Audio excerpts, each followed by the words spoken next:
Angkatan 7 dari sekolah kami. Assalamualaikum warahmatullahi wabarakatuh. Salam dan bahagia Ibu dan Bapak Guru hebat. Saya Hendar Wahyu Priyatna dari SD Negeri 1 Bedingin, CGP Angkatan 7 Kabupaten Ponorogo. Dalam video kali ini, saya akan memaparkan tentang aksi nyata modul 1.4 tentang budaya positif. Adapun latar belakang dari aksi nyata ini adalah murid tidak suka dengan peraturan karena selama ini apabila mereka melanggar peraturan akan mendapatkan hukuman dan mempermalukan dirinya. Tujuan aksi nyata menciptakan murid yang merdeka dan disiplin diri yang kuat, menumbuhkan budaya positif di lingkungan sekolah dengan meyakini nilai-nilai universal.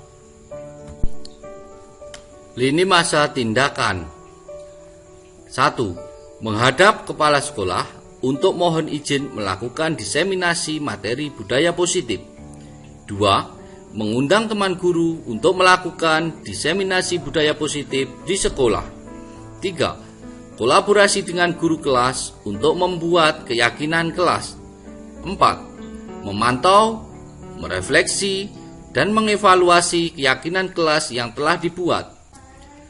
Dukungan yang dibutuhkan, dukungan kepala sekolah, teman sejawat, dan murid, agar program yang disusun terlaksana dengan baik.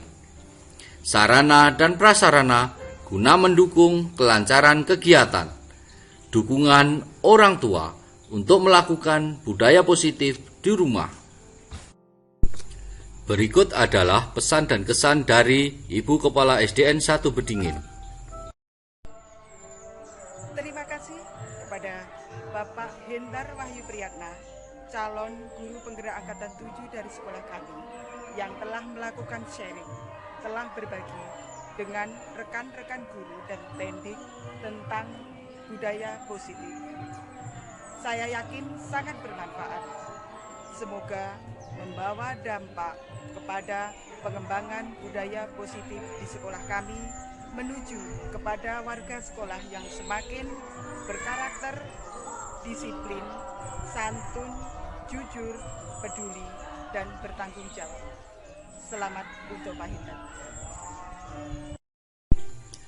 Terima kasih kepada Ibu Nurwati Rahayu MPD, dan berikut adalah video rekaman diseminasi budaya positif yang saya lakukan.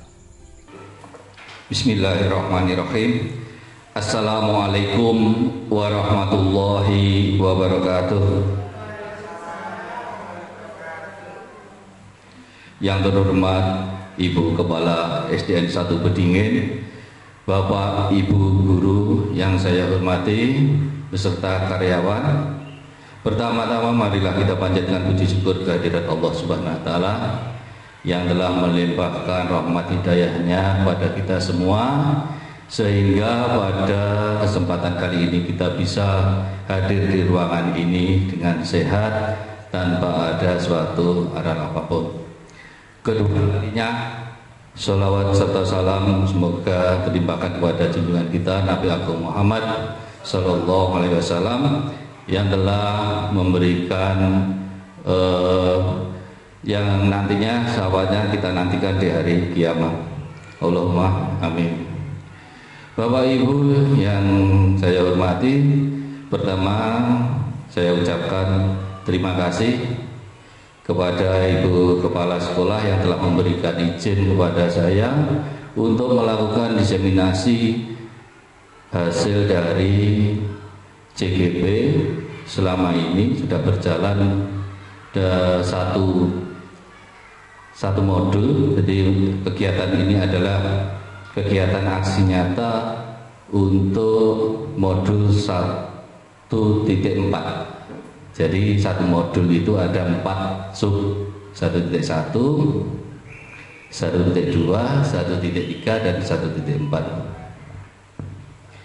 Di sini Bapak Ibu yang saya hormati, bahwa saya akan berbagi tentang budaya positif. Ya. Apa itu budaya positif? Jadi budaya positif adalah suatu pembiasaan yang bernilai positif, di dalamnya mengandung sejumlah kegiatan yang mampu menumbuhkan karakter murid.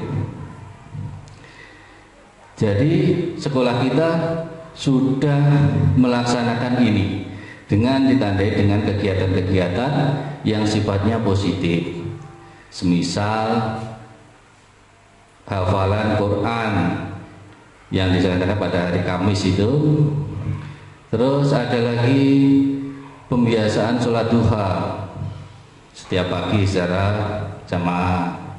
Selanjutnya ada lagi kegiatan positif yang sudah kita lakukan, itu adalah tentang kerawitan.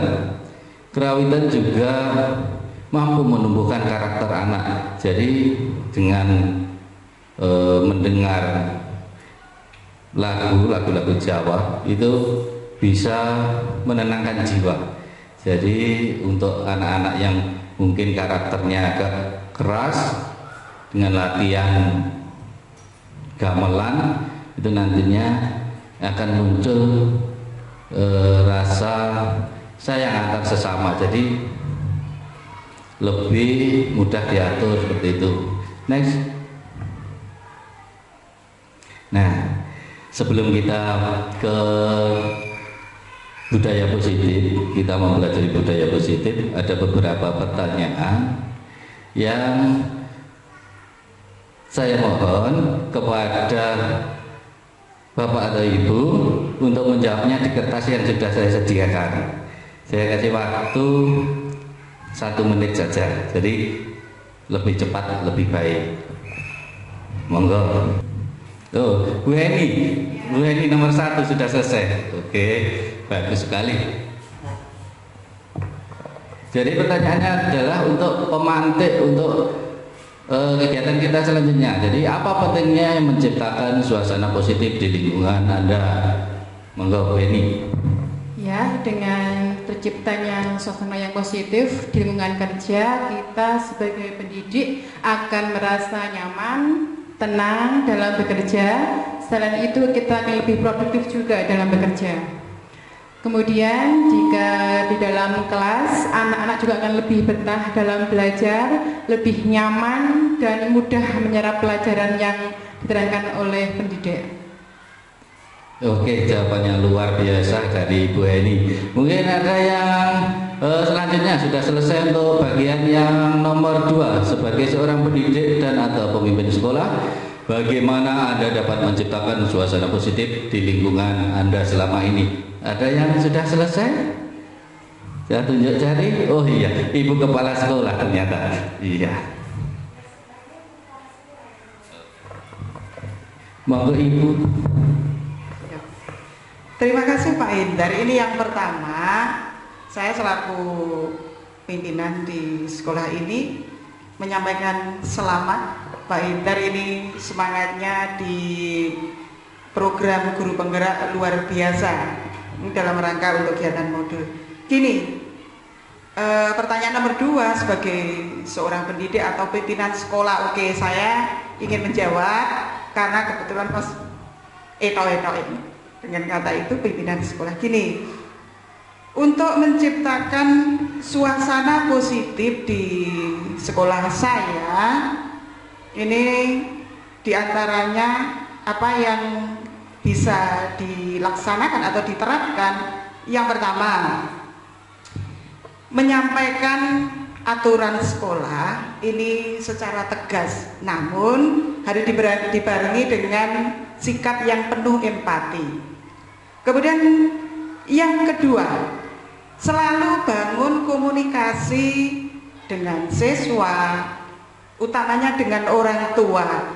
Di setiap kesempatan kita bisa menyampaikan komunikasi kepada siswa itu selalu kita lakukan. Termasuk yang tidak kalah penting adalah dengan orang tua siswa. Karena bagaimanapun orang tua itu adalah unsur yang paling utama berperan untuk mewarnai ini menciptakan suasana positif untuk putra-putrinya menuju ke sekolah.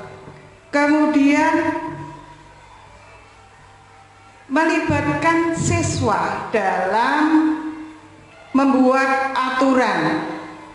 Jadi ini siswa ini sangat dilibatkan, bukan lagi teacher center, tapi ke student center. Libatkan siswa dalam membuat aturan, ciptakan kesepakatan, tetapkan batasannya dengan siswa diajak bermusyawarah, berkomunikasi, melibatkan untuk membuat tetapan atau batasan dari aturan itu.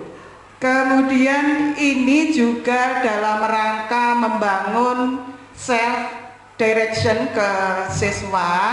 Jadi siswa nanti bisa memahami dan menyadari untuk membangun dirinya jika katakanlah ada kesalahan dari batasan tadi, jika dia ada terapan katakanlah ke arah punishment yang mendidik, dia itu sadar untuk membangun dirinya.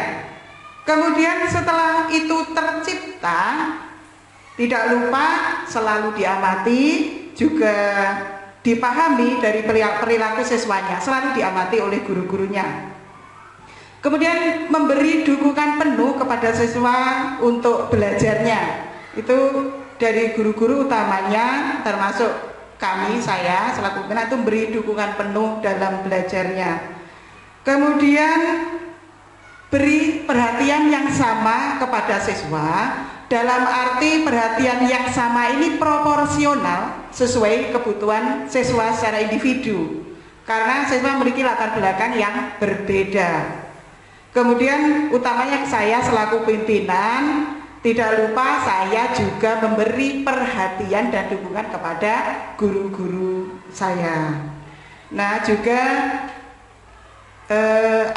ada himbauan atau paling tidak kita juga batasan kepada guru-guru untuk penerapan kedisiplinan itu, seandainya ada bentuk punishment itu adalah yang arahnya mendidik. Mungkin hanya itu dari saya, Pak Hindar. Terima kasih. Saya kembalikan. Luar biasa sekali jawaban dari Ibu Kepala Sekolah. Beri tepuk tangan buat beliau. Oke. Jadi kita lanjutkan. Jadi nanti kita bahas setelah semua terjawab, ya. Jadi untuk yang pertanyaan ketiga, apakah hubungan antara menciptakan suasana yang positif dengan proses pembelajaran yang berpihak pada anak? Monggo Bapak Ibu ada yang bisa? Ya, oke. Bu Dwi Ratnawati. Oke, terima kasih waktunya. Menurut saya, hubungan antara menciptakan suasana yang positif dengan proses pembelajaran yang berpihak pada guru, yaitu ketika menciptakan suasana positif, disitulah guru itu memberikan hak kepada siswa. Siswa akan merasa nyaman dalam belajar, serta siswa itu tidak takut lagi akan kedatangan guru. Di saat siswa itu merasa nyaman dalam proses belajar, siswa akan termotivasi, siswa akan semangat, sehingga akan mendorong prestasi akademis belajar siswa. Sehingga tujuan pendidikan di sekolah tersebut otomatis nantinya juga akan tercapai. Begitu kira-kiranya. Iya, luar biasa sekali. Boleh tepuk tangan teman guru kita. Untuk yang terakhir, pertanyaan keempat, bagaimana penerapan disiplin saat ini di sekolah Anda? Apakah sudah diterapkan dengan efektif?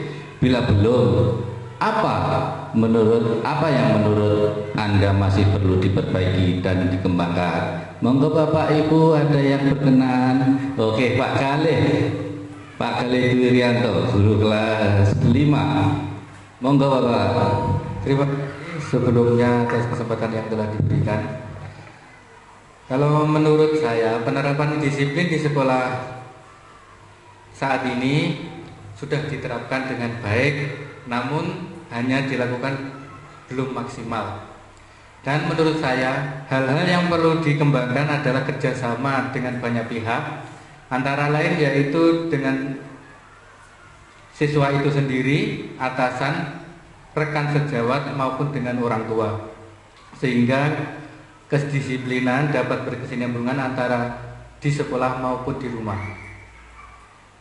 Dan peraturan yang dibuat bukan hanya sekedar untuk disosialiskan saja, namun juga wajib diterapkan untuk seluruh warga sekolah. Dan jangan sampai merasa bosan untuk mengingatkan tentang kedisiplinan yang telah disepakati bersama. Mungkin itu saja ya sahabat saya. Bagus sekali Pak Khalil. Tepuk tangan buat Pak Khalil.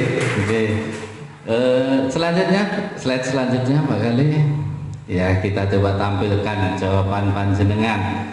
Jadi yang pertama, apa pentingnya menciptakan suasana positif di lingkungan Anda? Jadi kalau kita kelihatan menapa boten Bapak Ibu?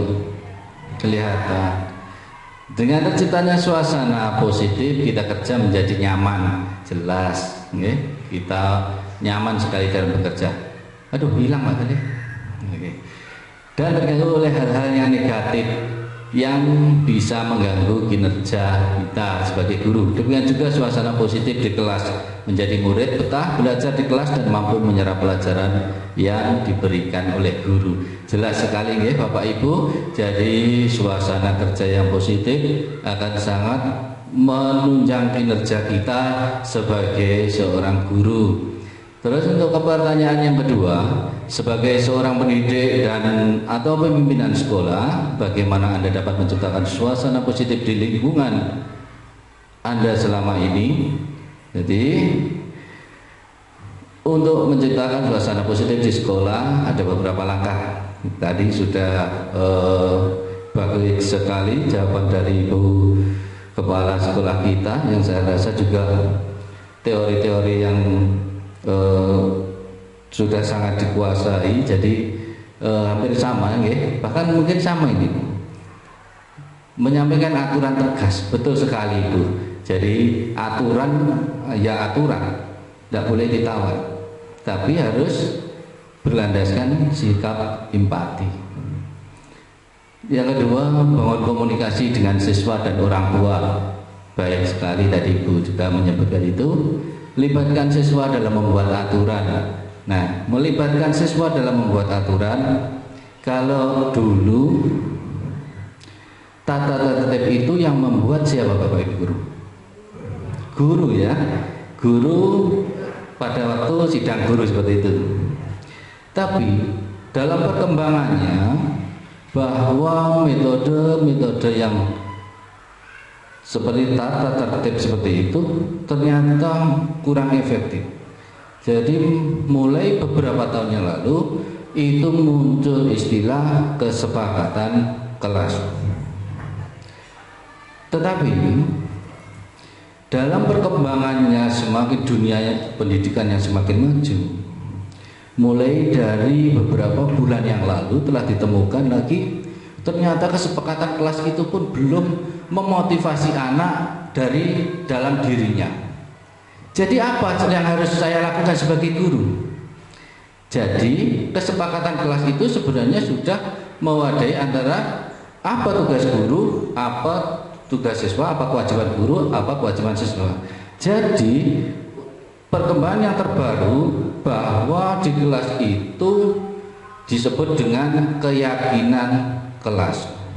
Nanti akan kita bahas satu persatu secara panjang dan lebar.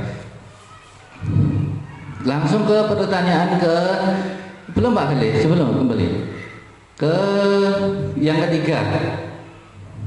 Jadi saya bilang karena ketika guru menciptakan suasana positif saat itulah guru melaksanakan pembelajaran yang berpihak pada murid. Sebab guru bertujuan agar murid bisa belajar dengan nyaman dan tidak terancam dengan kedatangan guru di kelas.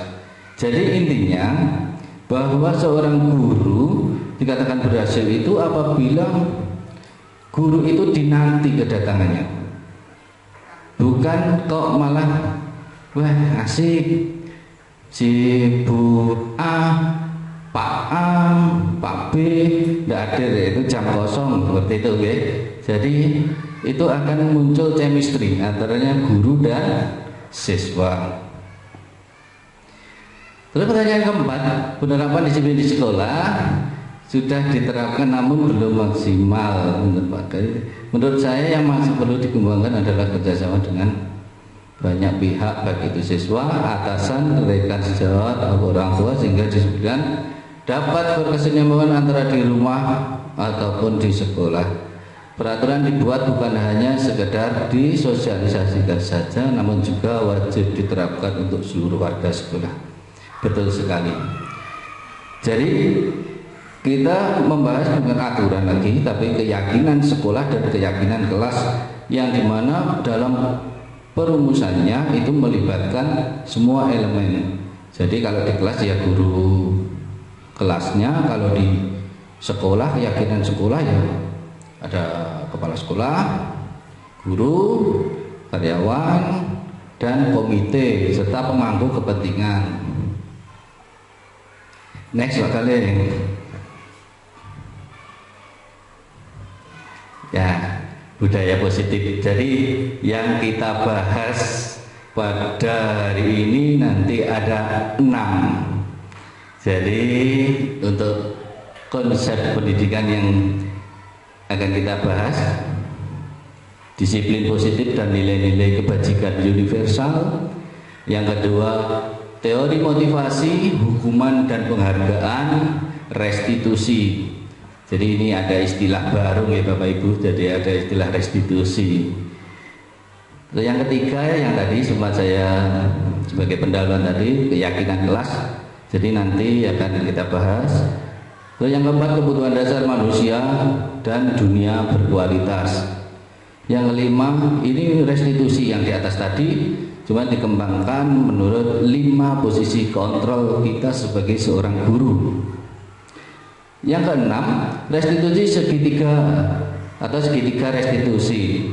Jadi bagaimana cara mengatasi masalah, nanti endingnya itu ada di nomor 6 ini. Jadi permasalahan anak itu nanti bagaimana cara kita menyelesaikan, ada di nomor 6 ini. Next.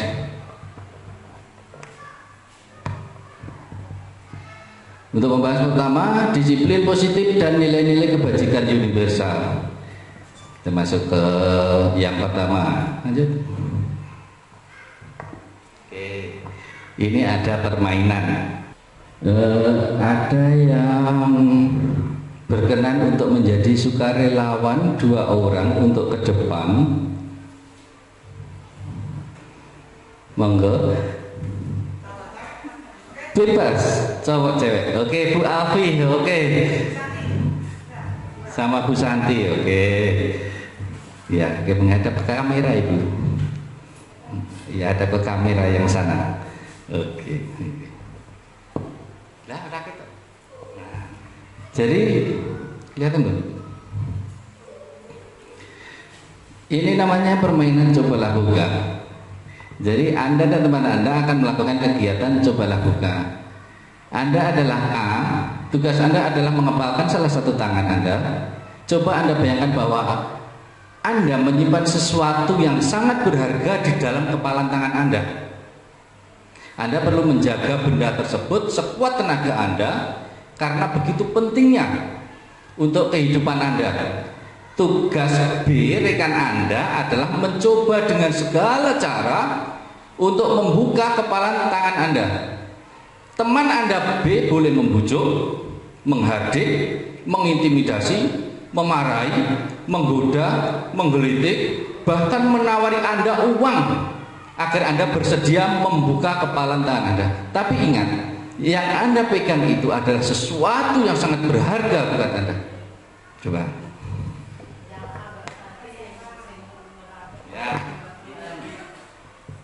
Yang mau jadi A siapa ya? Saya. Oke Bu Santi. Oke Bu Santi mempunyai sesuatu di kepalan tangannya. Terus untuk Bu Alfia, Bu Siti Alfia, ini guru kelas 4 ini, yang paling cantik ini. Oke. Jadi bisa dimulai ya Ibu. Jadi lakukan segala cara, bujuk Bu Santi agar mau membuka itu.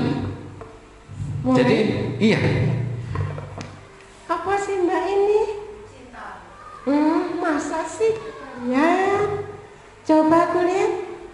Allah, Mbak cantik deh. Ini cinta saya, Bu. Cinta saya. Iya, Mbak cantik ya. Tolong, Mbak. Tolong. Aku pengen lihat cintanya. Ini cinta saya, Bu. Ini cinta. Mbak, I love you juga. I love you juga. Mbak Santi. I love you juga loh. Aku pengen lihat cintanya loh. Please, Mbak Santi. Mbak, ya. Nanti tak kasih. Enggak, Pak. Enggak usah. Aku punya rambutan banyak loh. Mbak, please.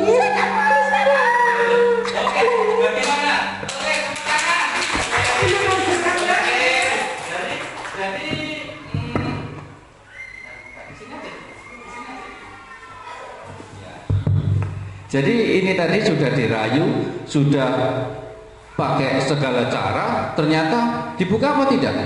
Tidak. Tidak. Karena apa? Karena saya yakin, Pak. Karena yakin, betul sekali. Karena ada keyakinan. Itu luar biasa. Oke, monggo Ibu kembali lagi ke tempat duduknya. Jadi dari permainan ini Bapak Ibu ada dua alternatif jawaban. Jadi yang pertama, si pemegang sesuatu tadi, kepala tangan tadi, itu mau membuka dan tidak mau membuka. Itu kesempatan jawabannya. Berarti tidak membuka. Berarti dia meyakini bahwa itu adalah sesuatu hal yang sangat spesial. Dan dia berarti kalau seperti itu yang mengontrol perilakunya itu siapa? Diri sendiri. Bagus sekali. Jadi sama dengan siswa kita. Jadi semua kegiatan, semua pembiasaan yang kita lakukan adalah sebaiknya adalah termotivasi dari diri sendiri. Oke, terus lanjut Pak Kale. Nah, ini adalah teori kontrol dari Dr. William Glasser. Ini sangat terkenal sekali ini di tahun-tahun CGP ini.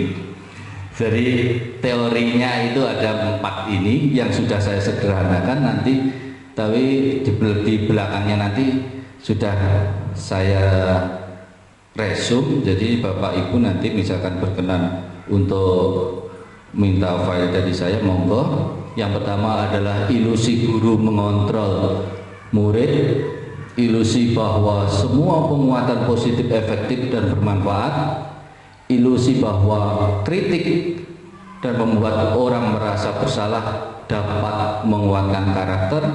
Yang keempat, ilusi bahwa orang dewasa memiliki hak untuk memaksa. Jadi ini hanya ilusi, Bapak Ibu.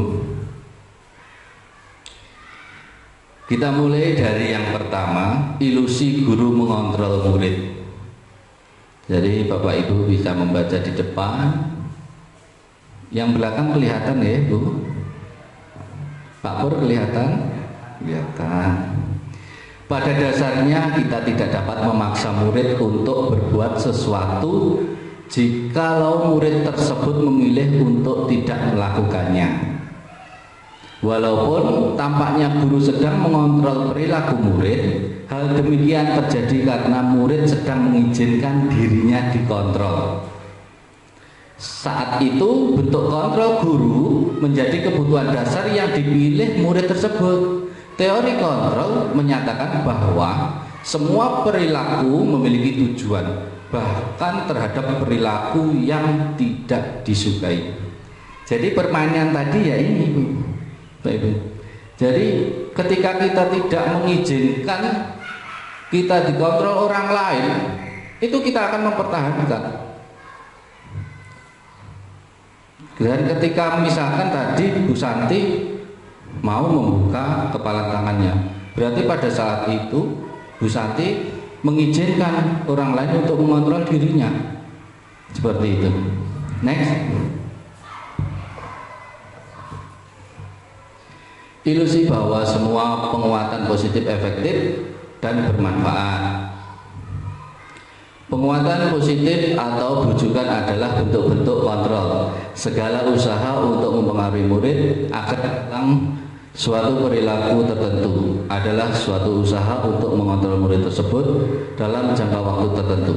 Kemungkinan murid tersebut akan menyadarinya dan mencoba untuk menolak bujukan kita, atau bisa jadi murid tersebut menjadi tergantung pada pendapat sang guru untuk berusaha. Jadi ketika kita memberikan suatu pemahaman atau bujukan, 1-2 hari akan ikut, murid itu akan ikut, akan mematuhi kita. Tapi ketika nanti dia sadar, suatu saat dia sadar, dia bisa saja nanti menolak. Next. Ilusi bahwa kritik dan membuat orang merasa bersalah dapat menguatkan karakter. Jadi menggunakan kritik dan rasa bersalah untuk mengontrol murid menuju pada identitas gagal. Mereka belajar untuk merasa buruk tentang diri mereka. Mereka mengembangkan dialog diri yang negatif. Kadang-kala sulit bagi guru untuk mengidentifikasi bahwa mereka sedang melakukan perilaku ini karena seringkali guru cukup menggunakan suara halus untuk menyampaikan pesan negatif. Ini nanti Bapak Ibu materinya berkelanjutan dengan materi yang nomor berapa tadi? Nomor 5 kalau tidak salah. Lanjut Pak. Ini yang terakhir dari William Deser tadi, ilusi bahwa orang dewasa memiliki hak untuk memaksa. Banyak orang dewasa yang percaya bahwa mereka memiliki tanggung jawab untuk membuat murid-murid berbuat hal-hal tertentu. Apapun yang dilakukan dapat diterima selama ada sebuah kemajuan berdasarkan sebuah pengukuran kinerja. Pada saat itu pula orang dewasa akan menyadari bahwa perilaku memaksa tidak akan efektif untuk jangka waktu yang panjang dan sebuah hubungan permusuhan akan terbentuk. Jadi maksudnya kita memaksakan sebuah aturan Bapak Ibu, yang aturan di mana itu dari kita ke anak, itu anak nanti oke, dia akan menerima, tapi dalam hatinya ketika pulang sekolah atau apapun, ketika memberikan aturan yang serasa dia itu merasa berat atau terpaksa melakukannya bukan karena dirinya sendiri, di rumah pun dia nantinya akan ngomel terus. Lanjut.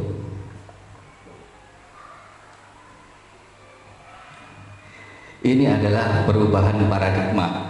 Jadi berubah dari paradigma stimulus respon kepada pendekatan teori kontrol menurut Stephen R. Covey. Kalau dulu saya pelatihan kurikulum 2013 atau KPK itu kita disuruh untuk memberikan stimulus respon. Jadi setiap pelatihan itu isinya stimulus respon sampai ingat sampai sekarang. Jadi sesuai dengan perkembangan zaman, stimulus respon tentang dunia. Jadi itu yang sisi kiri panjenengan itu adalah stimulus respon. Terus yang di sini adalah paradigma perubahannya, yang sebelah kanan itu paradigma perubahannya. Kita mulai dari yang pertama. Kalau dulu kita mengenal realitas kebutuhan kita sama, jadi kebutuhan setiap siswa kita itu sama, tapi menurut teori kontrol itu ada realitas kebutuhan kita berbeda, jelas sekali berbeda. Jadi setiap anak mempunyai kebutuhan yang berbeda. Selanjutnya semua orang melihat hal yang sama. Jadi sudut pandang dari semua orang itu sama, harus sama kalau dulu. Kalau sekarang tidak, setiap orang memiliki gambaran yang berbeda. Jadi dari sudut pandang mana, dari anak-anak itu misalkan kita menilai itu pasti berbeda. Terus selanjutnya kita mencoba mengubah orang agar berpandangan sama dengan kita. Nah ini tadi kita untuk yang teori kontrol, kita berusaha memahami pandangan orang lain tentang dunia. Jadi jelas beda satu orang dengan orang lain. sudut pandang dari Bu Heni dan Bu Sasanti pasti beda dalam melihat sesuatu. Terus perilaku buruk dilihat sebagai suatu kesalahan. Kalau dulu seperti itu. Kalau anak misalkan nakal, nendang koncone, itu kalau dulu itu dianggap kesalahan, salah. Padahal dan menurut teori kontrol, semua perilaku itu memiliki tujuan. Tujuannya apa? Nanti ada di sesi belakang. Jadi semua ini nanti akan kita kupas di belakang. Bahwa waktunya masih ya, Bu Nur mohon izin. Untuk yang stimulus respon, saya masih orang lain bisa mengontrol saya. Untuk yang teori kontrol, hanya Anda yang bisa mengontrol diri Anda. Ini sesuai dengan permainan yang tadi. Saya bisa mengontrol orang lain sudah. Terus pemaksaan ada pada soal saat bujukan gagal. Nah, kalau dulu ya lak direh-reh ora kena ya paksa ae. Pokoke ya wis kudu ngene. Ternyata salah. Saya kadang juga begitu. Bocah tak kon mlayu ora mlayu.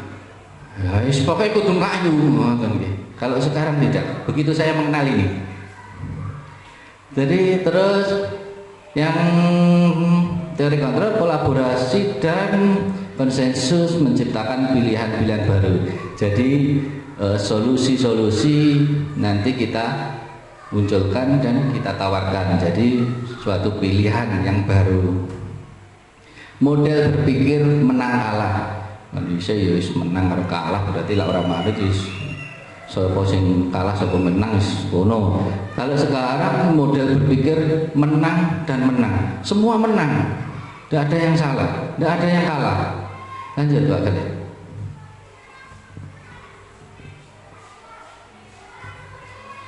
Makna disiplin. Oke, langsung ini lanjut ke teori.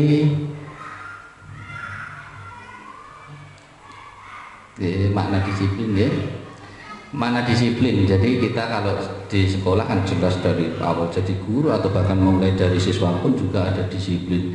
Kalau kita sebagai pendidik, tujuan kita adalah menciptakan anak-anak yang memiliki disiplin diri sehingga mereka bisa berperilaku dengan mengacu pada nilai-nilai kebajikan universal dan memiliki motivasi intrinsik bukan ekstrinsik. Jadi kedisiplinan yang kita harapkan dari anak-anak nanti adalah kedisiplinan yang berasal dari motivasi dirinya sendiri. Kita ambil contoh saja, misalkan anak-anak melihat sampah di halaman, itu tanpa kita suruh, itu sudah langsung dipungut, masukkan ke tempat sampah. Dan sebaliknya, karena termotivasi dari dirinya, dia tidak akan membuang sampah di halaman seperti itu. Lanjut. Nilai-nilai kebajikan. Nah ini monggo Bapak Ibu dibaca. Nilai-nilai kebajikan adalah sifat-sifat positif manusia yang merupakan tujuan mulia yang ingin dicapai setiap individu. Disiplin sebagai bentuk kontrol diri yaitu belajar untuk kontrol diri agar dapat mencapai suatu tujuan mulia. Tujuan mulia di sini mengacu pada nilai-nilai atau prinsip-prinsip mulia yang dianut seseorang. Kita namakan nilai-nilai tersebut sebagai nilai-nilai kebajikan yang universal. Sebenarnya ini ada nilai-nilai kebajikan universal dari 6 organisasi. Di sini saya mencantumkan profil pelajar Pancasila. Jadi nanti kalau Bapak Ibu berkenal untuk belajar, nanti akan saya berikan. Jadi seperti yang kita kenal beberapa bulan yang lalu atau tahun ya Mas sudah itu untuk profil pelajar Pancasila yang pertama adalah beriman bertakwa kepada Tuhan Yang Maha Esa dan akhlak mulia, ada mandiri, bernalar kritis, berkebinekaan global, bergotong royong, dan kreatif. Lanjut Pak Kale, yang kelihatan gobedi. Teori motivasi, hukuman dan penghargaan restitusi. Lanjut Mas Kale. Itu tidak usah dibaca, pun kenal itu bawah. Cuman identitas pabrik itu. Terus lanjut. Jadi slide ini saya bikin sejelas mungkin agar Bapak Ibu nanti ketika tanpa dijelaskan pun belajar sendiri sudah bisa memahami. Tampilkan semua saja Pak Kale. Nah, sudah. Oke. Dari motivasi, hukuman dan penghargaan restitusi yang penggagasnya adalah Diane Gosen dalam bukunya Restriction School Discipline menyatakan ada 3 motivasi perilaku manusia. Yang pertama untuk menghindari ketidaknyamanan atau hukuman. Yang kedua untuk mendapatkan imbalan atau penghargaan dari orang lain. Yang ketiga untuk menjadi orang yang mereka inginkan dan menghargai diri sendiri dengan nilai-nilai yang mereka percaya. Jadi ketika teori ini lagi panas-panasnya dibahas di calon guru penggerak ya. Jadi teori-teori yang baru, ini baru untuk kita. Lanjut. Bagaimana cara kita sebagai guru untuk menanamkan disiplin positif ini kepada murid-murid kita? Maka dibaca, kelihatan nggih? Yang belakang besar-besar kelihatan. Tujuan dari disiplin positif adalah menanamkan motivasi yang ketiga pada murid ini kok yang ketiga, salah ketik ini, pada murid-murid kita, yaitu untuk menjadi orang yang mereka inginkan dan menghargai diri sendiri dengan nilai-nilai yang mereka percaya. Ketika murid-murid kita memiliki motivasi tersebut, mereka telah memiliki motivasi intrinsik yang berdampak jangka panjang dan itu akan dibawa sampai dia dewasa. Jadi semua motivasi itu kalau memang motivasinya dari sendiri ya awet, dia tidak akan berubah. Jadi perilakunya ya juga perilaku yang positif. Lanjut Mas Galih. Nah ini ada contoh kasus. Sebagai seorang guru, saat Anda hadir mengajar di kelas tepat waktu, motivasi apakah yang mendasari tindakan Anda? Apakah Anda datang tepat waktu karena tidak ingin ditegur oleh atasan Anda dan kemudian mendapat surat peringatan, atau menghindari ketidaknyamanan dan hukuman, atau Anda ingin mendapatkan pujian dari atasan Anda dan mendapat penghargaan sebagai karyawan atau guru berprestasi? Jadi ini adalah pertanyaan-pertanyaan yang saya susun jadi untuk motivasi saya sendiri sebenarnya. Jadi yang jawab ya saya sendiri. Jadi jawab di dalam hati ya Bapak Ibu. Lanjut.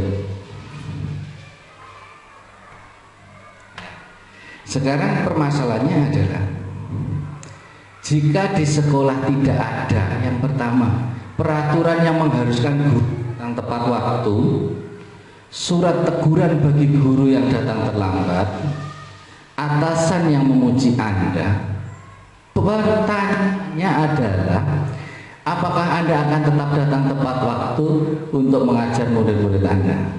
Nah, ini juga motivasi untuk memancing motivasi diri Bapak Ibu. Contoh strategi yang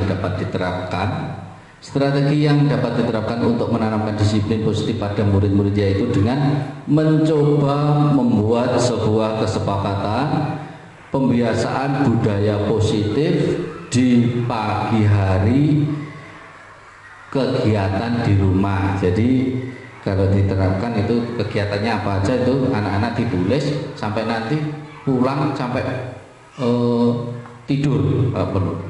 Jadi hasilnya sebagian besar anak-anak melakukan kegiatan perilaku positif dari bangun tidur hingga berangkat sekolah dengan bukti mengirimkan dokumentasi dan isian formulir. Jadi dengan cara seperti itu kita bisa memantau kegiatan anak kita itu sebenarnya apa. Sudah positifkah atau jangan-jangan bergaul dengan yang berperilaku negatif. Itu sangat perlu sekali Bapak Ibu. Jadi sebagai kontrol kita sebagai seorang guru, biarpun dia sudah di rumah tapi kita bisa mengontrolnya. Lanjut Pak Kale. Ini ada istilah hukuman atau konsekuensi. Menurut Bapak Ibu, hukuman dan konsekuensi itu sama atau tidak? Betul sekali, bagus. Beda. Ini ada kasus Iva kurang menguasai pelajaran matematika sehingga pada saat pelajaran tersebut berlangsung dia lebih banyak berdiam diri atau menggambar di buku pelajarannya. Pada saat guru matematikanya Pak Seno menanyakan pertanyaan, Iva menjadi gugup dan tak sengaja menjatuhkan tasnya dari kursi serta tiba-tiba menjadi gagap pada saat berupaya menjawab. Seluruh kelas pun tertawa melihat perilaku Iva yang bicara tergagap dan terkejut tersebut. Pak Seno pada saat itu membiarkan teman-teman Iva menertawakan Iva yang tergagap dan malu luar biasa, dan malahan minta Iva untuk maju ke depan dan berdiri di depan kelas sambil menunjuk hidungnya karena tidak bisa menjawab pertanyaan Pak Seno. Kelas makin gaduh dan anak-anak pun tertawa melihat Iva di depan kelas memegang ujung hidungnya. Coba Bapak Ibu, menurut panjenengan dari contoh kasus ini Pak Seno itu posisinya sebagai apa? Maksudnya itu yang diterapkan Pak Seno itu hukuman apa konsekuensi? Hukuman. Luar biasa, baik sekali, betul Bapak Ibu. Ini adalah hukuman. Next. Nah, tadi ada Bu Alfiah. Tadi tanya restitusi itu apa? Iya bersama. Saya juga tidak tahu pada awalnya.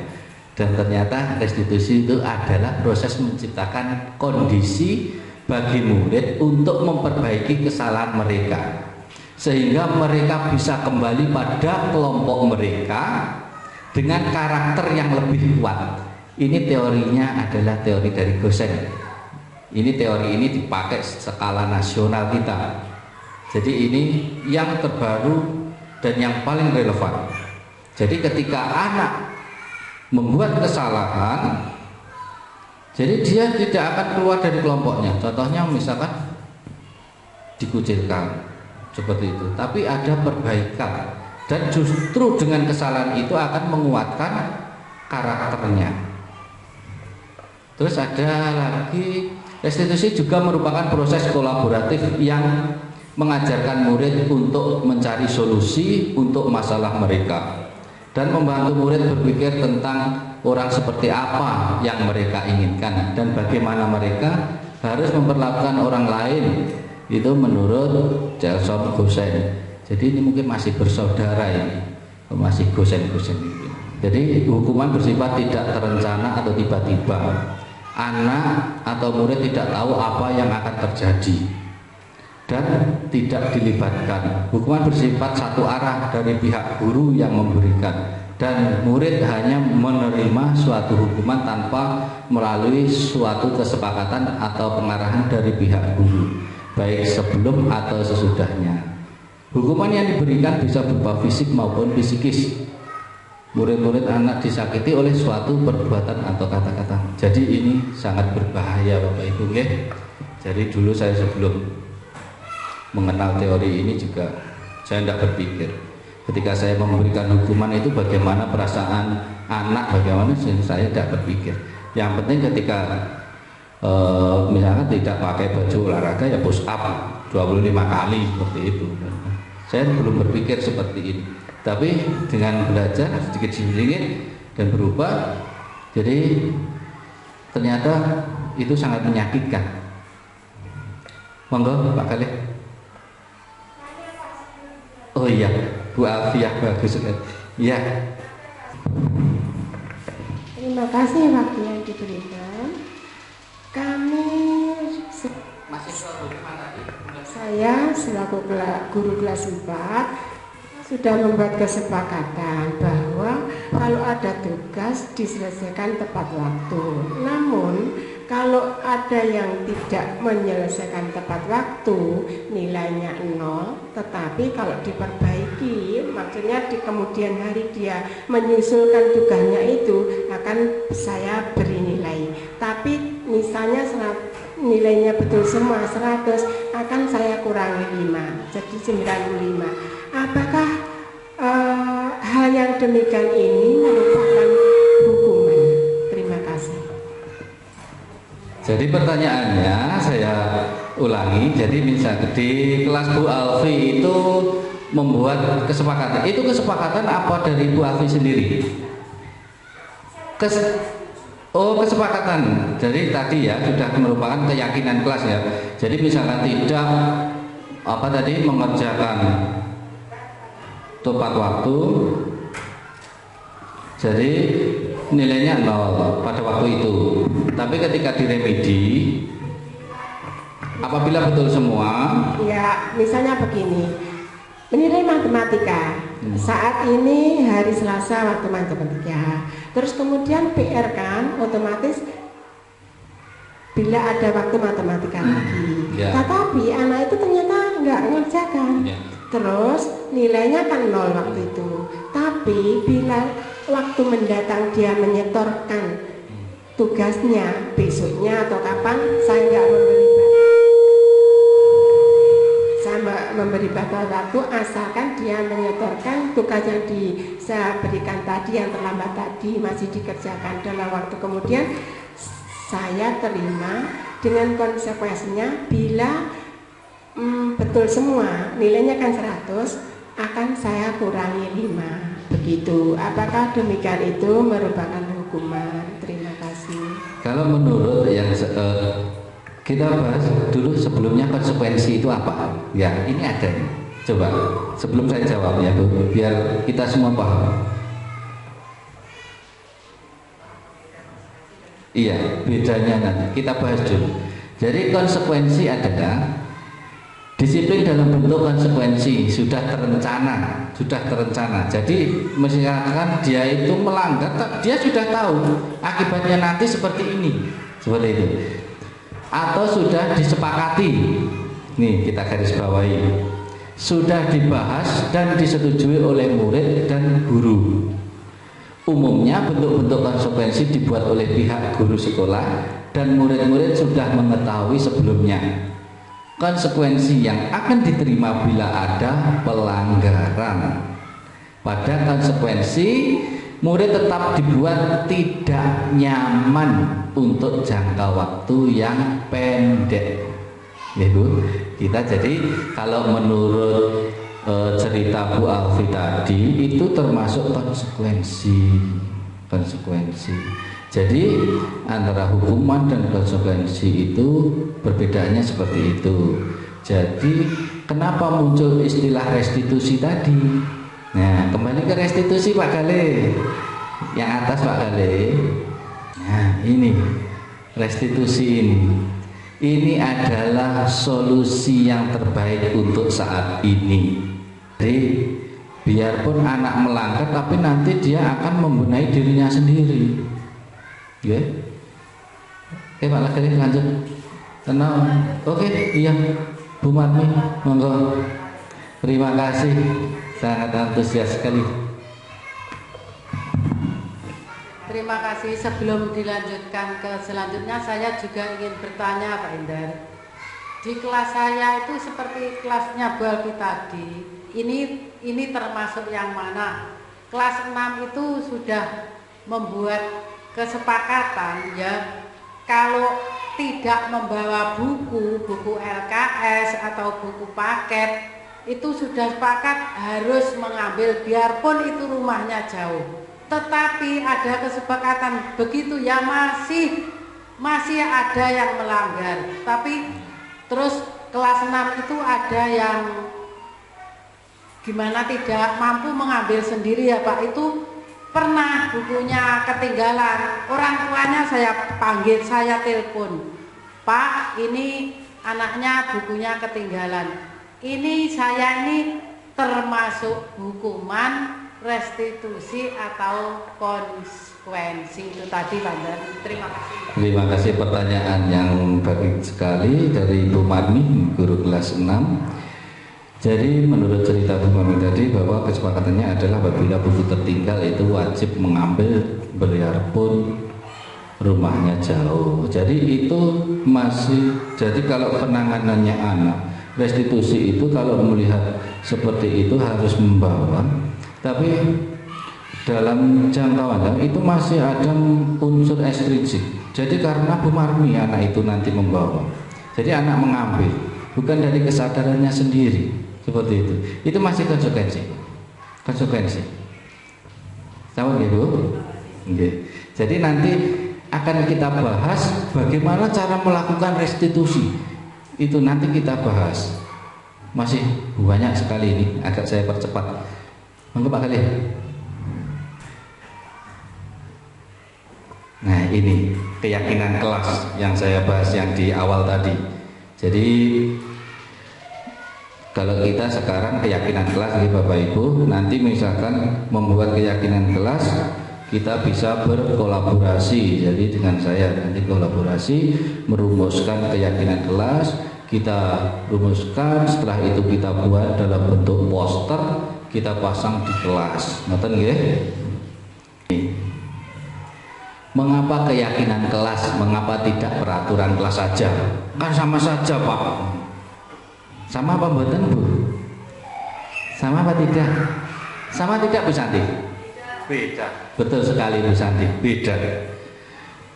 Nilai kebajikan universal yang disepakati secara tersirat dan tersurat lepas dari latar belakang suku, negara, bahasa maupun agama. Ini untuk keyakinan kelas.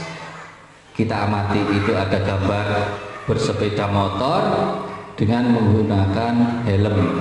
Itu kan dia aturan. Misalkan kalau hanya mematuhi aturan tanpa ada yang dia yakini, dia memakai helm. Karena apa? Karena polisi, betul. Karena polisi. Tapi sebenarnya kalau dia itu yakin, itu karena apa? Keamanan, betul sekali. Keselamatan. Untuk yang ini memakai masker, karena hanya sekolah ada aturan wajib pakai masker, dia hanya akan saya mematuhi aturan pakai masker karena dia ada takut yang tadi yang di awal, karena ada hukuman, ada dan sebagainya itu. Jadi misalkan dia yakin apa itu makna yang tersirat dari masker itu, karena untuk apa? Kesehatan. Itulah yang dicari Bapak Ibu dalam metode pembelajaran yang baru ini. Jadi semua itu ditujukan untuk memotivasi diri baik guru maupun murid. Lanjut Pak Khalil. Saya tampilkan semua saja Pak Khalil. Ini sudah sejelas mungkin saya membuatnya ini. Jadi pembentukan keyakinan sekolah atau kelas. Keyakinan kelas bersifat lebih abstrak daripada peraturan, yang lebih rinci dan konkret. Jadi keyakinan kelas itu agak abstrak, bahkan lebih abstrak daripada peraturan. Keyakinan berupa pernyataan universal, jadi secara umum, dan kalimatnya adalah kalimat yang positif. Pernyataan keyakinan sengaja dibuat dalam bentuk positifnya ini. Keyakinan kelas hendaknya tidak terlalu banyak sehingga mudah diingat dan dipahami oleh semua warga kelas. Keyakinan kelas sebaiknya suatu yang dapat diterapkan di lingkungan tersebut. Semua warga hendaknya ikut berkontribusi dalam pembuatan keyakinan kelas lewat kegiatan curah pendapat. Bersedia meninjau kembali keyakinan kelas dari waktu ke waktu. Jadi ya keyakinan kelas itu dibuat misalkan satu semester 2 kali dibuat. Kalau dari tahun ke tahun nanti posternya betul ganti-ganti ya. Nah ini saya membuat contohnya seperti ini. Ini contoh keyakinan kelas. Kelihatan enggak tuh? Ya, ini yang saya buat contoh adalah kelas 4 ini. Kelas 4 dan keyakinan sekolah. Ini sudah saya mendahului untuk membuat keyakinan sekolah. Tapi tidak apa-apa, itu hanya contoh, bisa direvisi. Jadi keyakinan kelas 4 membentuk budaya positif. Yang pertama, keyakinan kelas apa yang harus diyakini adalah hadir di sekolah tepat waktu. Itu anak-anak yakin, kalau sudah yakin nanti dia termotivasi dalam diri dan tidak pernah terlambat. Yang kedua, duduk pada kursi yang disediakan. Ini kalimat positifnya seperti itu. Kalau kalimat negatifnya, dilarang keluyuran. Ini basa apa keluyuran? Basa Sumoroto. Nomor 3, mendengarkan orang lain berbicara. Ini kalimat positif. Itu penggantinya jangan rame, jangan ngomong sendiri, seperti itu. Yang keempat, angkat tangan bila berpendapat. Itu maksudnya antri, atau kalau mau menjawab tunjuk tangan dulu. Menghormati dan saling membantu. Ini kalau kalimat negatifnya apa ya? Apa Ibu Santi? Menghormati dan saling. Nah itu. Jadi pada waktu pelajaran kan ada itu anak yang usil aja itu. Setiap murid memiliki kesempatan sama untuk berpendapat. Ini sudah jelas sekali. Untuk yang keyakinan kelas tidak bisa dibaca, lanjut saja. Prosedur membutuhkan keyakinan kelas Bapak Ibu seperti ini. Mempersilahkan warga sekolah atau murid-murid sekolah untuk bercurah pendapat tentang peraturan yang perlu disepakati di sekolah ataupun kelas. Mencatat semua masukan-masukan pada murid warga sekolah di papan tulis atau di kertas besar serta ukuran poster, di mana semua anggota kelas bisa melihat hasil curah pendapat. Susunlah keyakinan kelas sesuai prosedur pembentukan keyakinan sekolah. Gantilah kalimat-kalimat dalam bentuk negatif menjadi positif. Pun nggih Bapak Ibu, sampun caket itu pun mengerti nggih? Sudah ngerti, kita lanjut. Nggih. Next saja Pak. Ini masih terus tadi. Ya, kita poin-poin yang penting. Nggih, tidak terasa kita sudah sampai nomor 4. Waktunya masih 30 menit. Yang keempat, kebutuhan dasar manusia dan dunia berkualitas. Nah, ini ada kebutuhan 5 dasar manusia. Jadi kebutuhan ini adalah kebutuhan yang memang harusnya dicukupi. Kan boten nggih dari belakang. Kayaknya kok tidak kelihatan toh. Yang tengah itu adalah kebutuhan pokok yang memang harus dipenuhi untuk bertahan hidup.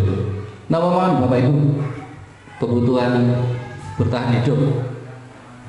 Makan, nggih, betul. Minum, oh betul, nggih. Oh, jalan-jalan, nggih. Nggih. Terus itu yang pertama ada kasih sayang dan rasa diterima. Ini jadi kebutuhan setelah bertahan hidup itu ada kasih sayang. Baik itu kasih sayang anak, orang tua, istri, suami. Pun niku berarti teman. Terus ada penguasaan. Belum, ini kebebasan dulu. Jadi kebebasan. Jadi untuk bebas, tidak terikat, ya, tidak tertekan. Terus ada kesenangan. Nah, ini kesenangan. Tadi Bu Heni menjawab kesenangan. Jalan-jalan. Ini termasuk yang ini Bu Heni. Kesenangan. Ada rumahnya sendiri. Terus untuk penguasaan ini terkait dengan jabatan, dengan popularitas. Kalau di TikTok ya FYP gitu ya. Nah, terus selanjutnya ini masih 5 kebutuhan dasar manusia, hutan hidup, kasih sayang 5. Lanjut Pak Gale. Nah, contoh kasus. Bapak Ibu, mari kita analisis kasus di depan. Ibu Ambar guru wali kelas berapa itu? Kelas 2A itu kalau sekolahnya sekolah hebat itu. Dan sekolah paralel di SD Pelita Hati, sedang bingung menghadapi sebuah ulah salah satu murid di kelasnya yang bernama Doni. Beberapa anak di kelas 2A telah datang padanya dan mengeluhkan Doni yang sering kali meminta bekal makan siang mereka dengan paksa. Jika Anda menghadapi situasi seperti itu, Ibu Ambar, apa yang akan Anda lakukan? Menurut Anda, kira-kira apa alasan Doni melakukan hal itu? Nah, seperti ini. Kira-kira apa? Pakai mic-nya Bu, pakai mic-nya. Mungkin Doni itu lapar, belum sarapan dari rumah. Ya, itu jawaban kemungkinan yang pertama. Mungkin Doni lapar. Mungkin Bu Kepala Sekolah menjawab, kenapa Doni seperti itu? Kita kaitkan dengan yang tadi ya, yang 5 kebutuhan dasar tadi. Oke. Dengan menyikapi kasus tersebut, kita tidak bisa langsung memberi kesimpulan ke Doni ini kenapa melakukan itu. Harus kita cari penyebabnya. Oke, minta perhatian. Oh, minta perhatian. Iya, bagus sekali Bu. Terima kasih. Bagus. Minta perhatian. Oke, Bu Santi. Kira-kira Doni inginnya apa ini? Kalau menurut saya itu lebih ke kekuasaan. Jadi Doni itu mau menunjukkan saya ini yang berkuasa di sini. Iya, luar biasa, zaman yang luar biasa. Jadi kita contohkan 3 tadi. Jadi dari satu kasus ternyata ada 3 alternatif penyebab. 3 alternatif penyebab. Dari Bu Marni bahwa Doni tadi belum sarapan. Berarti kebutuhan apa yang harus dipenuhi Doni? Bertahan hidup. Nah, jadi setiap permasalahan itu memang solusinya bermacam-macam sesuai dengan kebutuhan. Kalau menurut Ibu Kepala Sekolah tadi, Doni itu ingin diperhatikan. Berarti kebutuhan apa yang harus kasih sayang? Iya, berarti kita harus memberikan solusi yang dibutuhkan anak. Nah, menurut Bu Santi bahwa Doni tadi apa? Penguasaan. Dia ingin menjadi terlihat hebat di antara teman-temannya. Itu adalah untuk penguasaan, betul sekali. Dia berarti kebutuhan yang harus dipenuhi dia adalah itu. Jadi untuk solusi permasalahan kita terhadap anak itu untuk menelusuri dulu apa? kebutuhan dasarnya. Kebutuhan dasar apa? Contoh, lanjut Mas Gali.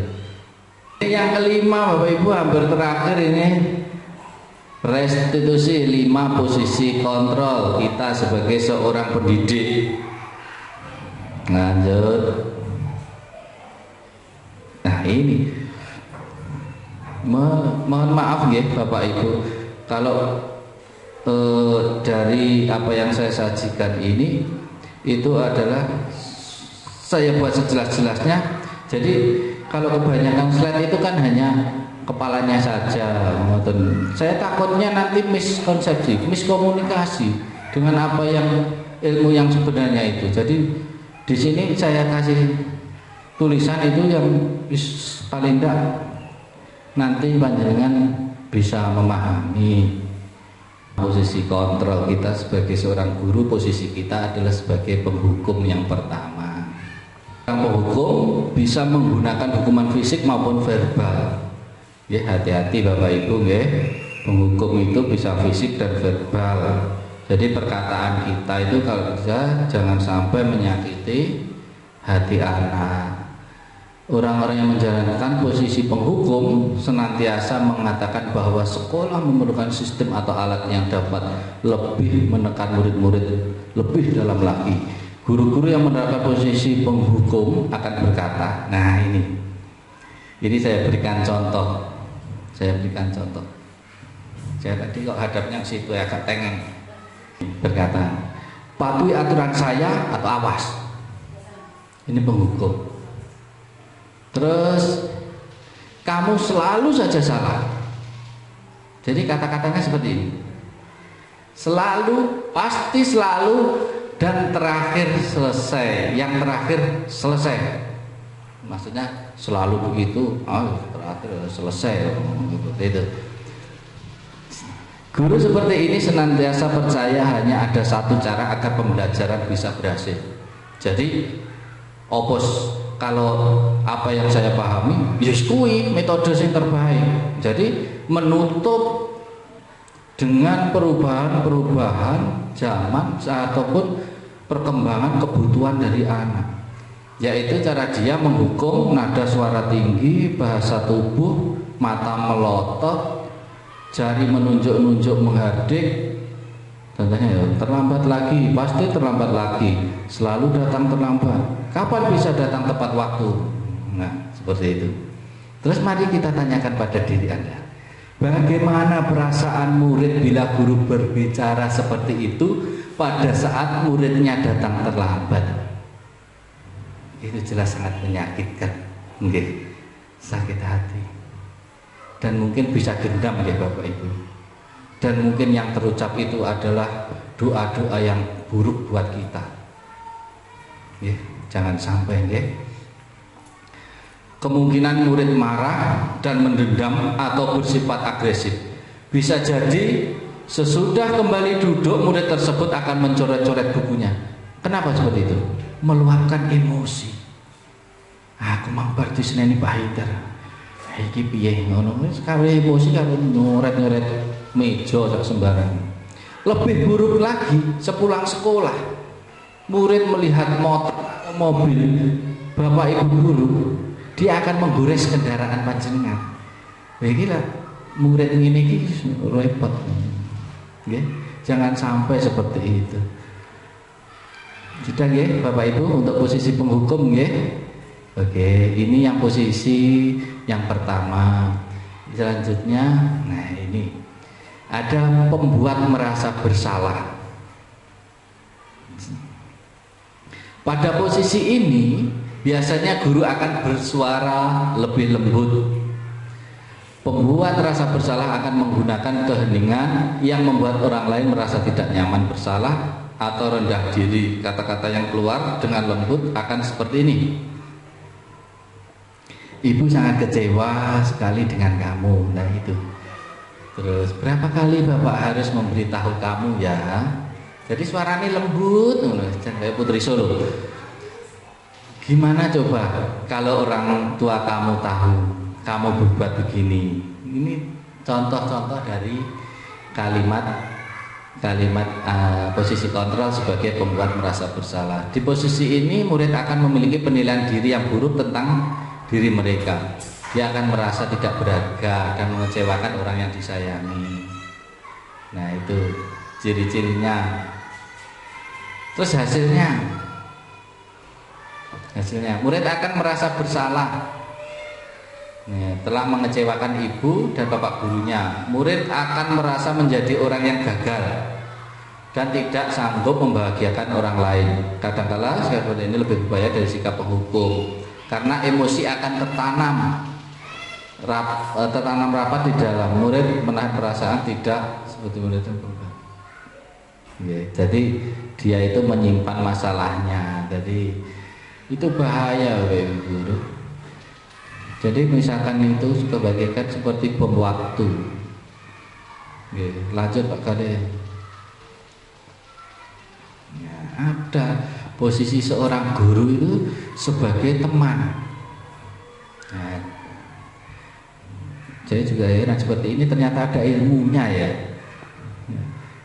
Guru pada posisi ini tidak akan menyakiti murid, namun akan tetap berupaya mengontrol murid melalui persuasi.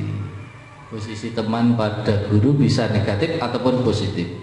Positif di sini berupa hubungan baik yang terjadi antara guru dan murid. Guru di posisi teman menggunakan hubungan baik dan humor untuk mempengaruhi seorang.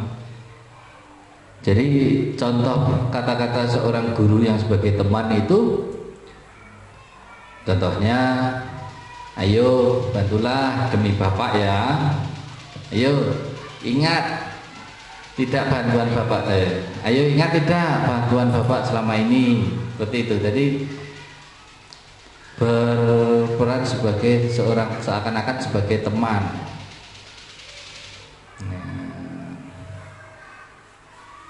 Langsung ke hasilnya, murid akan merasa senang dan akrab dengan guru. Ini termasuk dampak yang positif, hanya saja di sisi negatif murid menjadi tergantung pada guru tersebut bila ada masalah. Dia merasa bisa mengandalkan guru tersebut untuk membantunya. Akibat lain dari posisi teman, dia hanya akan berbuat sesuatu bila menyuruh guru tersebut dan belum tentu berlaku yang sama dengan guru atau orang lain. Oke. Ini kemarin saya membuat contoh soalnya, ini namanya Adi. Oke, waktunya masih 15 menit. Monggo Mas Khalid, next. Ini hampir selesai. Ini pemantau yang keempat. Ini Bapak Ibu, itu sebagai pemantau ciri-cirinya adalah peraturannya apa? Kamu seperti ini. Apa yang telah kamu lakukan? Nah, jadi dia sebenarnya tahu, tapi kan tanya sanksi atau konsekuensinya apa? Nah,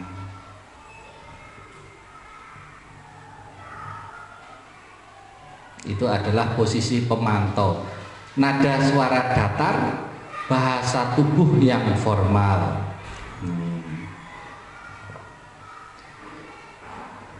Kamu terlambat 15 menit. Apa kamu sudah mengerti konsekuensi yang harus dilakukan bila terlambat? Itu contohnya, misalkan ada yang terlambat.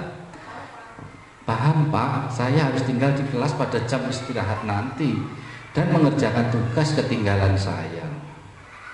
Guru, ya benar. Nanti pada saat jam istirahat kamu harus tinggal di kelas untuk menyelesaikan tugas yang tertinggal tadi. Saya tunggu. Terus bagaimana perasaan murid ketika dia waktunya istirahat tidak istirahat harus mengerjakan? Sedih, betul sedih, bisa sedih. Terus kecewa, iya kecewa, betul. Jadi seperti itu Bapak Ibu. Jengkel, iya betul Bu, jengkel. Itu kalau saya saja jengkel, itu waktunya pulang kok tidak pulang, itu jengkel. Lanjut Pak Galih, kita percepat Pak Galih. Ini yang posisi manajer, posisi yang terakhir adalah posisi di mana guru berbuat sesuatu bersama dengan murid, mempersilahkan murid mempertanggungjawabkan perilakunya, mendukung murid agar dapat menemukan solusi atas permasalahannya sendiri.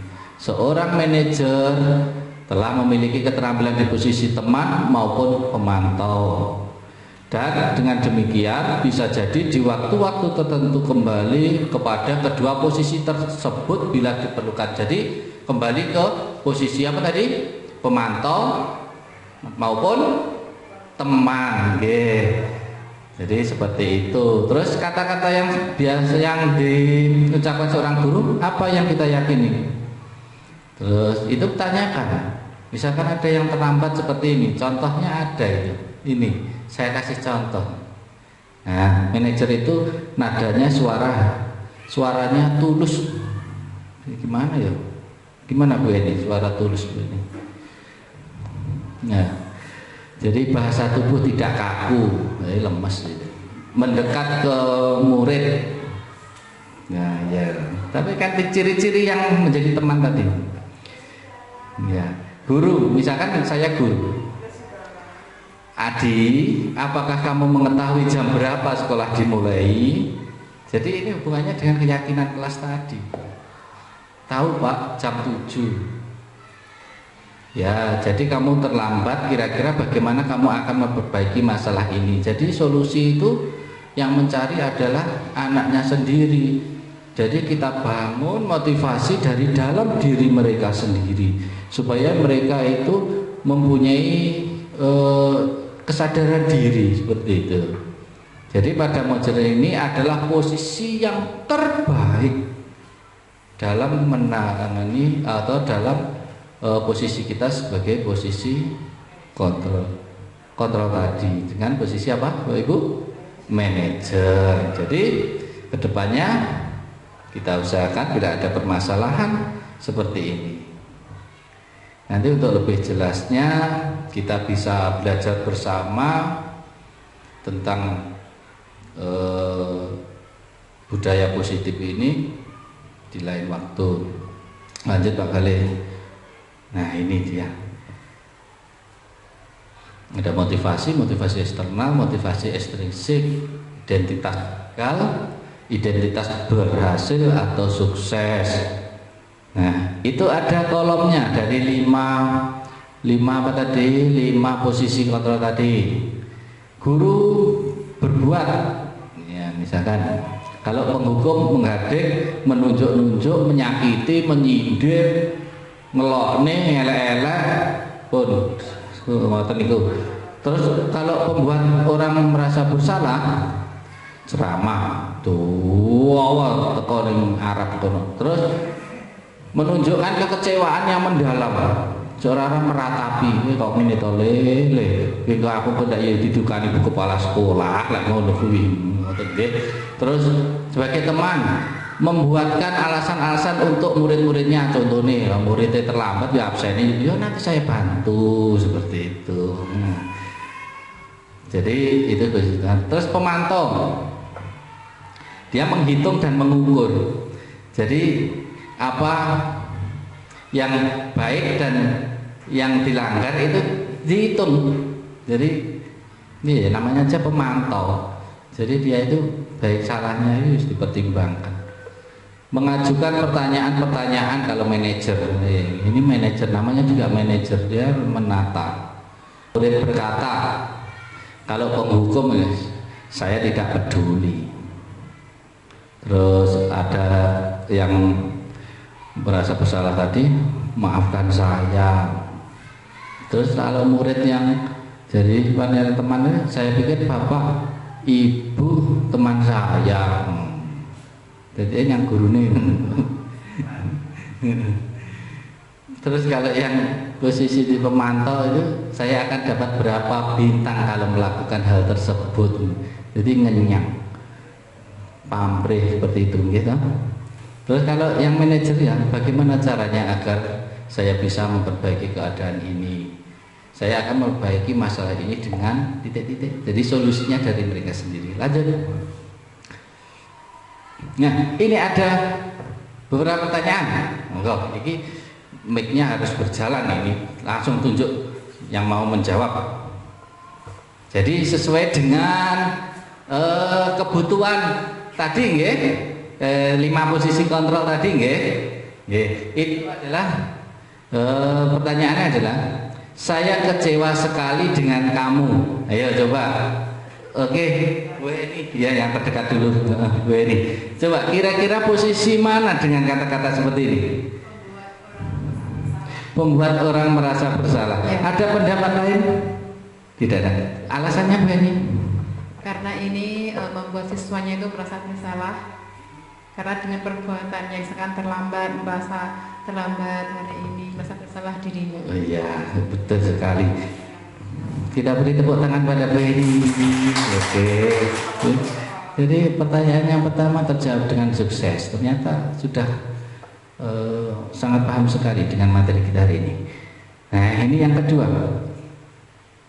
Tadi berarti ini kebutuhan dasar ya, kebutuhan dasar. Ibu kejar aku karena ibu guru sayang aku toh. Oke, Bu Santi. Nanti akan ada beberapa pertanyaan. Ini termasuk pada cinta dan kasih sayang. Cinta dan kasih sayang, oke, bisa diberikan alasannya. Karena dia merasa disayangi oleh gurunya, jadi dia itu merasa sudah nyaman gitu. Iya, Jadi tepat sekali. Tepuk tangan Bu Santi. Next Pak Kali. Nah ini ada. Aku hebat kan, bisa bikin ibu guru kejar aku. Nah ini ada, ya. Ayo, ayo, ayo. Pakai dulu biar masuk suaranya masuk ke nanti. Menurut saya ini lebih masuk kepada penguasaan karena dia sudah merasa hebat, bikin gurunya mengejar dia, bikin gurunya ingin pokoknya ingin, dia sudah merasa menguasai. Iya, betul sekali Bu Afi. Tepuk tangan. Luar biasa. Alasan yang sangat bagus. Lanjut, ada satu lagi pertanyaan ini. Aku bosan belajar mewarnai terus di dalam kelas. Tunjuk jari. Monggo. Oh, Bu Marmi. Ya, oke. Tenang saja, kita masih berada di zona aman. 30 menit. Menurut saya itu termasuk kebebasan karena anak-anak sudah bosan belajar di kelas tuh mungkin bosan, jadi termasuk kebebasan, inginnya bebas bukan hanya mewarnai saja. Oke, ada. Oke, bagus, alasannya bagus. Mungkin ada jawaban lain untuk yang ini. Ini Bu Santi. Ini juga bisa dilihat dari kesenangan. Bisa jadi anak tersebut memang tidak suka mewarnai. Kalau anaknya mau mewarnai, meskipun 1 hari pun mewarnai terus, dia akan tetap senang. Oke, jadi, luar biasa alasannya. Jadi ini bisa masuk ke 2 kategori tersebut, nggih. Oke, Guru SDN Bedingin ternyata luar biasa sekali, antusias. Nah, ini bagian yang terakhir Bapak Ibu. Jadi di puncak materi kita itu adalah segitiga restitusi. Bagaimana kita menangani kasus-kasus anak, bagaimana kita menyelesaikannya dengan segitiga restitusi yang di dalamnya yang pertama, yang itu berarti dari bawah ya Bapak, namanya segitiga itu kan dari dasar alas. Langkah yang kita ambil pertama itu menstabilkan identitas. Jadi yang tadinya identitas gagal menjadi identitas sukses. Nah itu sudah saya kasih contohnya, setiap orang pasti pernah melakukan kesalahan. Itu contohnya. Kamu bukan satu-satunya yang pernah melakukan ini. Jadi kita bangun dulu, kita motivasi dulu biar dia tumbuh identitasnya itu menjadi identitas yang sukses. Identitas itu apa yang ada di sini? Karakternya, perasaannya. Jadi situasinya itu menjadi nyaman dulu. Jadi anak itu biar dia tidak takut. Jangan-jangan gara-gara dipanggil yang kantor, gara-gara nendang kancane malah karuan. Si malih masih anu bahasa ya. Naikkan lagi balik, kembalikan lagi. Oke, ini belum saya. Terus yang kedua adalah validasi kebutuhan. Seperti tadi, Bapak Ibu ternyata sudah hebat dalam menentukan validasi kebutuhan seperti tadi. Jadi pertanyaannya itu seperti ini, contoh pertanyaannya. Kamu tentu punya alasan mengapa melakukan itu. Terus adakah cara yang lebih efektif untuk mendapatkan apa yang kamu butuhkan, seperti itu.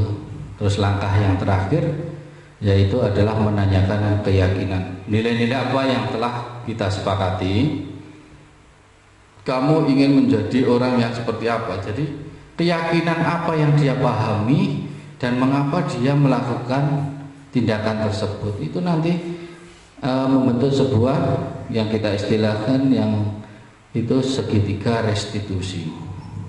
Ini adalah yang harus kita lakukan. Contohnya adalah seperti ini. Jadi perkataan seorang gurunya, berbuat salah itu hal yang manusiawi, tidak ada manusia yang sempurna. Seperti itu. Itu untuk penguatannya, menstabilkan identitas. Bapak Ibu juga buat salah, pernah semua salah. Bapak Ibu tidak tertarik untuk mencari tahu siapa yang benar, tapi tertarik untuk menyelesaikan masalah ini. Itu adalah bentuk kalimat yang positif. Kalau kamu menyalahkan dirimu sendiri terus-menerus, apakah kamu bersikap baik pada dirimu sendiri? Seperti itu. Itu kalau dia merasa sangat bersalah, seperti itu. Lanjut. Oh, masih mau foto. Nanti ngopi di saya saja, Bu Al. Daripada galerinya penuh nanti. Oke, lanjut. Ini sudah kebutuhan, ya? Oh, ini. Contoh-contohnya seperti itu. Kamu bisa saja kan melakukan hal yang lebih buruk, tapi kamu tidak melakukannya kan, seperti itu. Contohnya, kalau dia menendang temannya, misalkan tidak sengaja seperti itu, dia bisa misalkan marah apa melakukan yang lebih dari itu, tapi dia tidak melakukan karena dia masih punya kontrol. Kamu pasti punya alasan mengapa melakukannya. Itu pertanyaannya seperti itu. Apa yang penting bagi kamu? Kamu boleh tetap berusaha menjaga sikap itu, tapi tambahkan sikap yang lain. Maukah kamu belajar cara lain untuk mendapat yang kamu butuhkan? Oke, lanjut Mas kalian. Nah, ini menanyakan keyakinan yang telah dibuat di kelas ataupun sekolah. Apa nilai yang kita percaya di kelas atau sekolah kita? Misalkan ada anak yang melanggar, dia akan nanti tahu sendiri nilai-nilai universal apa yang telah kita sepakati. Jadi nilai-nilai apa yang telah disepakati kita? Kamu ingin jadi anak seperti apa? Apa yang kamu rasakan ketika kamu melakukan itu? Kamu menjadi orang yang seperti apa? Seperti itu. Ini adalah langkah-langkah dari segitiga restitusi yang saat ini diyakini adalah metode terbaik buat Bapak Ibu guru untuk proses penyelesaian masalah terhadap anak. Lanjut. Wah, alhamdulillah selesai. Ternyata kita sudah di penghujung materi. Mungkin dari Bapak Ibu ada yang ingin bertanya ataupun menanggapi, saya persilahkan. Tidak ada ya, karena kita sudah terlalu siang. Terima kasih sekali lagi saya ucapkan atas kesediaan waktu panjenengan dan pengorbanan panjenengan, sehingga kegiatan saya pada hari ini berjalan dengan lancar, terutama kepada Ibu Nurwati Rahayu EPD yang telah memberikan izin dan memfasilitasi semua kebutuhan yang saya perlukan. Terima kasih sekali lagi. Demikian pemaparan saya tentang budaya positif kali ini, dan bagi Bapak Ibu guru yang berkenan untuk menggandakan slide yang saya buat yang sekedarnya ini, nanti bisa mengopi. Bapak Ibu, saya akhiri. Assalamualaikum warahmatullahi wabarakatuh. Oke. Terima kasih telah menonton video ini.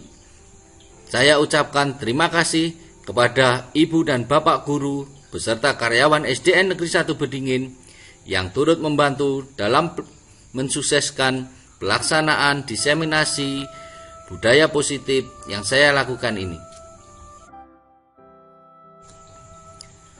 Salam dan bahagia, Ibu dan Bapak guru hebat.